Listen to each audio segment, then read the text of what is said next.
In addition to calling devices, many hunters use decoys as part of their hunting strategy. Since you're watching this video, you're thinking about using them too. While hunting with decoys isn't always necessary and doesn't guarantee success, they are very helpful. But you can't just toss them in a field and hope for the best. There are some things to know before heading out. Decoys mimic the appearance of a hen, jake, and gobbler for the purpose of attracting a real turkey closer to you for harvesting.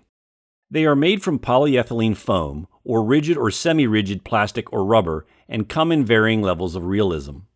While the more realistic ones cost the most and are recommended, any style can lead to success. Just understand that lesser quality and inauthentic decoys don't hold their shape as well and may not fool more mature birds. Choose what works for your budget. Also, you should consider your preferred method of hunting. For example, if you tend to move locations often, then you may want decoys that are easily collapsible and fit into your vest or pack. If you tend to sit and call, then any style will work. Let's examine each decoy type more closely. Hens suggest passiveness.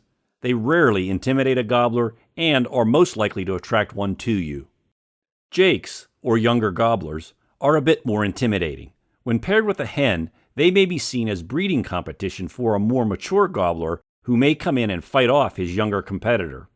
Strutting gobblers are the most intimidating to other gobblers. The idea behind this decoy is that another gobbler will come in and fight off his competitor. During late season, gobbler decoys may be useful when real ones are looking to gather. We use gobbler decoys sparingly. Decoys come in various poses too, such as standing, feeding, breeding, and strutting. Before setting up decoys, you need to find turkeys. It's best to locate roosts and travel routes pre-season by using locator calls, walking the woods, and watching fields. Use locator calls in the morning and at dusk, then listen for gobblers to respond. Search the woods for signs of turkeys, including tracks, scratches, or scat. Set up your decoys quietly before sunrise in an open field or logging or access road where it's easiest for turkeys to see them. Decoys are rarely used in the woods because they're less easily seen. Anticipate that turkeys may not come directly to your decoys and instead sometimes hang up a few yards away from them. For that reason, place decoys approximately 10 to 20 yards away from your position so turkeys are well within range of your shotgun or bow. Don't take long, unethical shots that may result in a wounded, unrecoverable bird.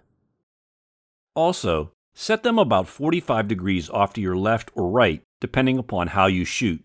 For example, if you shoot right-handed, then the decoy should be just off to your left. The height of your decoys above the ground is an important consideration. Keep the bottom of the decoy about 5 to 6 inches off the ground to look natural. Also, spread out decoys so they don't block your shot and to prevent shooting them.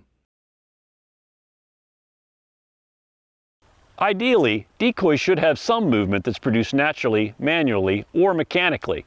A breeze that causes slight movement is great and looks natural, but strong winds that whip decoys around erratically may scare turkeys.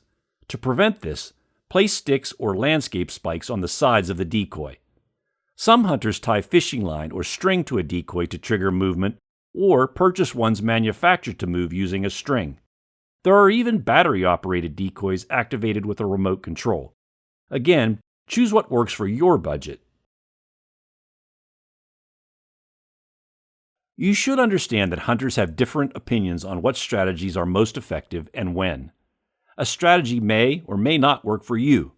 What turkeys will find enticing on any given day and under differing conditions isn't easy to predict. With that in mind, don't be afraid to experiment with different strategies.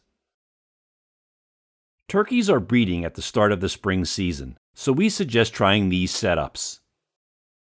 Place a jake or gobbler on top of a breeding hen. Then place a standing or feeding hen another few feet away.